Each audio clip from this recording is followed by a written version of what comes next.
انسانوں کے نام افزار ریحان۔ 21ویں صدی کا اقبال جسٹس ڈاکٹر جاوید اقبال میرے لیے ایک مربی و شفیق استاد محترم کی حیثیت رکھتے تھے۔ ذاتی حیثیت میں شاید اس سے بڑھ کر ایک پیر و مرشد یا مہربان باپ کی طرح تھے۔ وہ ایک ایسے مدبر انسان تھے کہ مجھے جب بھی کوئی فکری الجھن محسوس ہوئی ان کے ساتھ بحث یا گفتگو کرتے ہوئے طمانینت محسوس ہوتی۔ وہ جب تک زندہ رہے میرے احساسات ان کی قربت میں وقت گزارنے کے لیے بے چین رہے۔ برسوں سے یہ معمول بن گیا تھا کہ ان کے جنم دن پر آرٹیکل تحریر کرتا۔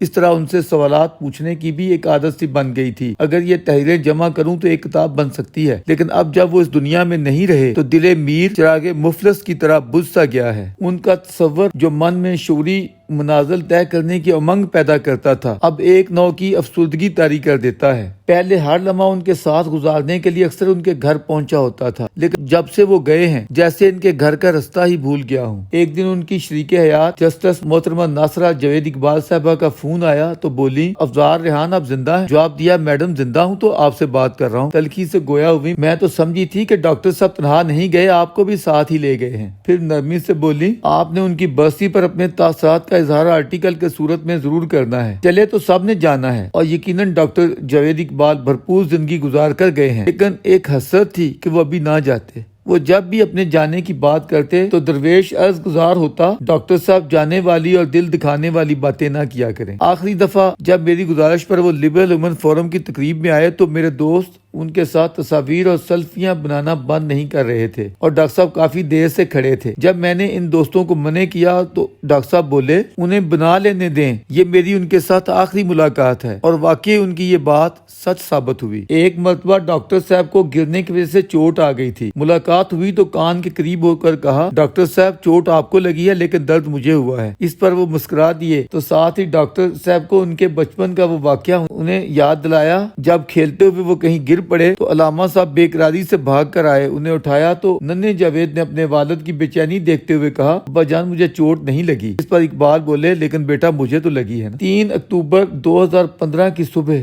جب موت کی اذیت انہیں ہم سب سے چھین کر اپنے ساتھ لے گئی تو تصورات کی دنیا میں ایک فلم چل رہی تھی جس میں اقبال کی آنکھوں سے بہتے ہوئے آنسو نہیں تھم رہے تھے، اور محبان اقبال غصہ دیتے ہوئے کہہ رہے تھے، تیرا نور نظر آج چلا گیا۔ حضرت علامہ کے وہ تمام اشعار اور تحریریں دماغ میں گونج رہی تھیں جن میں وہ اپنے لخت جگر کو اور ان کے ذریعے نوجوانان قوم کو مخاطب کرتے ہوئے دل پذیر ہدایات دیتے نظر آتے ہیں۔ بالخصوص اقبال کا جاوید نامہ۔ اقبال نے اپنے جاوید سے جو توقعات وابستہ کی تھیں، پسرے ہونہار نے بھی ان کا حق ادا کر دیا۔ جیسے کہ وہ خود اپنی سوانح حیات اپنا گریبان چاک میں رقم تراز ہیں کہ ایک روز میں ان کے قبرے میں گیا، شاید کمزور بینائی یا اندھیرے کی وجہ سے وہ مجھے پہچان نہ سکے تو پوچھا، کون؟ میں نے جواب دیا، جاوید۔ تو بولے، جاوید بن کر دکھاؤ تو بات ہو۔ آج الحمدللہ نچیز ان کے کام اور لگن کے باعث پورے یقین سے یہ لکھ سکتا ہے کہ ہونہار جاوید نے پورے زمانے اور نسل کو جاوید بن کر دکھایا۔ وہ فکر اقبال کے حقیقی شارح ہی ثابت نہیں ہوئے، بلکہ اس میں وقت کے تبدیل ہوتے تقاضوں کی مطابقت میں نئی جہتیں، نئی کومپلیں، نئے گوشے اور نئے شگوفے بھی کھلائے جن کو کسی وقت پوری تفصیل سے بیان کیا جائے گا۔ ہم پورے اعتماد سے یہ کہہ سکتے ہیں کہ اگر جاوید اقبال نہ ہوتے تو فکر اقبال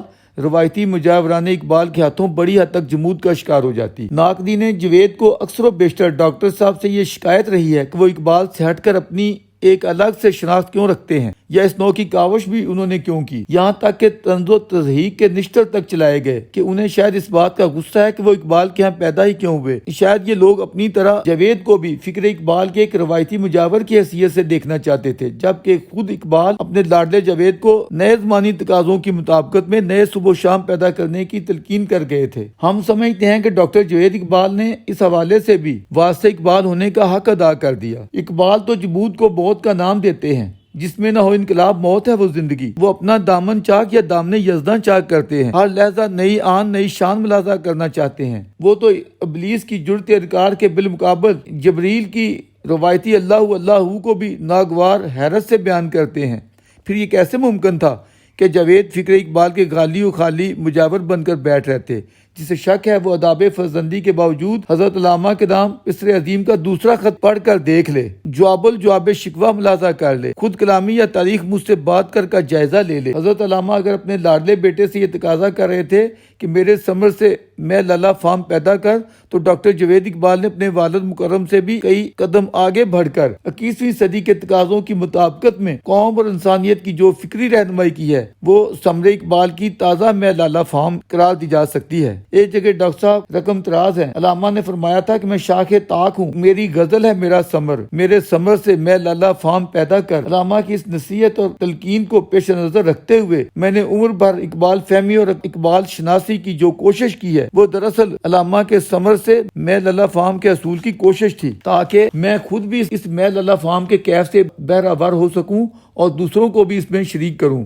میں کس حد تک اس کوشش میں کامیاب رہا ہوں اس کا فیصلہ قارئین اور تاریخ نے کرنا ہے۔ اقبال نے تو اپنے متعلق یہ کہا تھا کہ نہ ابلہ مسجد ہوں نہ تہذیب کا فرزند، جبکہ کچھ اسی نوع کی کیفیات سے ڈاکٹر جاوید کو بھی گزرنا پڑا۔ ایک جگہ اپنے متعلق تحریر فرماتے ہیں، میری ترقی پسندی کی حد یہی تھی کہ ادب میں نئی سوچ اور نئے موضوعات کے ذریعے معاشرے میں جدت پسندی کی روح بیدار کر کے افراد کو تغیر اور جدیدیت سے مانوس کیا جائے۔ شاعروں اور ادیبوں کی اکثریت جو سرخ سویرے کے منتظر تھے اور جنہوں نے اردو ادب کو اپنے مخصوص سیاسی نظریے کی تشہیر کا ذریعہ بنا رکھا تھا، سرخے کہلاتے تھے۔ انہوں نے جواب میں اپنے مخالفین کو اسلام پسند ہونے کے ناطے سے پسندے کا خطاب دے رکھا تھا، مگر میں اپنے آپ کو نہ سرخوں میں شمار کر سکا نہ پسندوں میں، لہذا بسیط ادیب نہ تو آج تک سرخوں نے مجھے اپنا سمجھا نہ پسندوں نے مجھے قبول کیا۔ میرا ادبی کردار ان دونوں دھڑوں میں مشکوک رہا۔ اسلام پسند میری جدیدیت نوازی کے سبب مجھے ملحد سمجھتے رہے اور شاید اب تک ایسے ہی سمجھتے ہوں، اور ترقی پسندوں نے میری مسلم عصبیت کی بنا پر مجھے اپنی صفوں سے خارج کر دیا۔ ایک مرتبہ کچھ ایسی متنازع باتیں تھیں جن کا تذکرہ کرتے ہوئے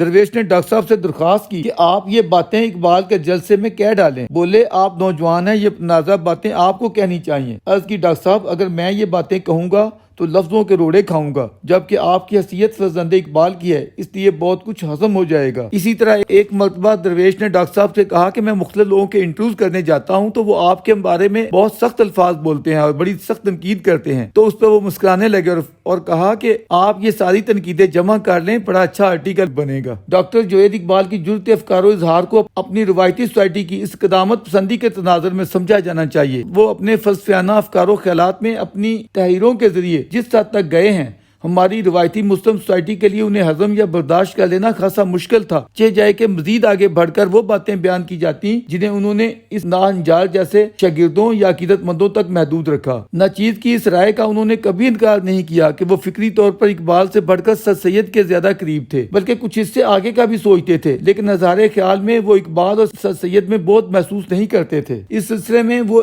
سر سید کی تفسیر القرآن کا ریفرنس دیتے ہوئے موضوعات اور دیگر تشریحات میں سر سید کے سائنٹیفک اسلوب کی مثال دیتے، بالخصوص انہوں نے وہ واقعہ بیان فرمایا جب موسیٰ اپنی قوم بنی اسرائیل کو لے کر گزرتے ہیں اور سمندر کی لہروں میں جو توقف آیا، اس پر سر سید نے جو سائنٹیفک اسلوب اپنایا ہے، ڈاکٹر صاحب کے بقول انہوں نے وہ منظر خود بھی ملاحظہ کیا ہے، یا وہ ورڈ آف گاڈ کے بالمقابل جس طرح ورک آف گاڈ یعنی نیچر کا ریفرنس دیتے ہیں۔ ڈاکٹر جاوید اقبال کا فرمانا تھا کہ آج میں جیسا تیسا کلچرل مسلم بھی ہوں تو اس کا کریڈٹ سر سید کو جاتا ہے، اور ساتھ ہی وہ نوجوانوں کے لیے لازم قرار دیتے ہیں کہ اقبال کی شاعری ایک مخصوص مقصدیت کے تحت تھی۔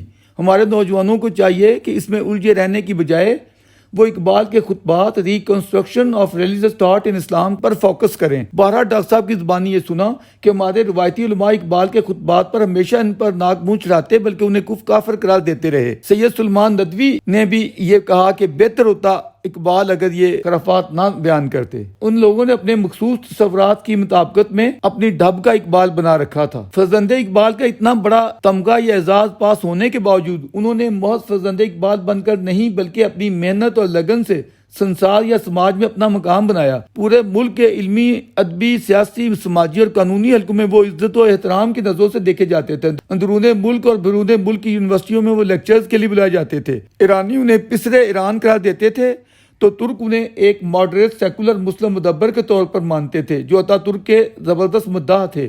کونیا کی سلجوکی یونیورسٹی نے انہیں ادبیات کی اعزازی ڈاکٹریٹ سے نوازا تھا۔ مغرب کے اہل علم میں بھی وہ قدر کی نگاہ سے دیکھے جاتے تھے۔ امریکہ کی پینسلوینیا یونیورسٹی نے انہیں آنریری ڈاکٹریٹ عطا کی تھی۔ جارڈن کی Islamic cultural research Royal academy نے انہیں تاحیات رکنیت دے رکھی تھی۔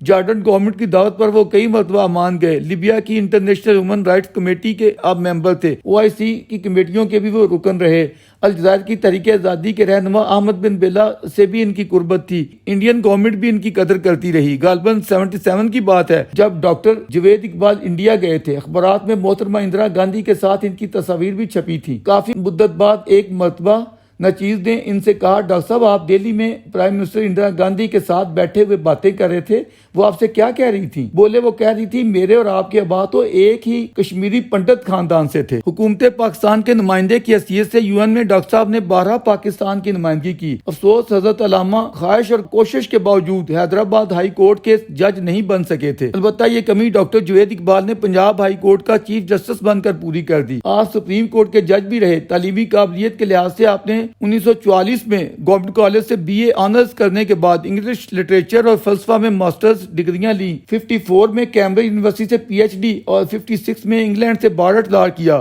اس سب کے باوجود ہم یہ ضرور کہیں گے کہ اقبال جیسے برگد کے نیچے اپنی پہچان بنانا بہرحال ایک چیلنج تھا۔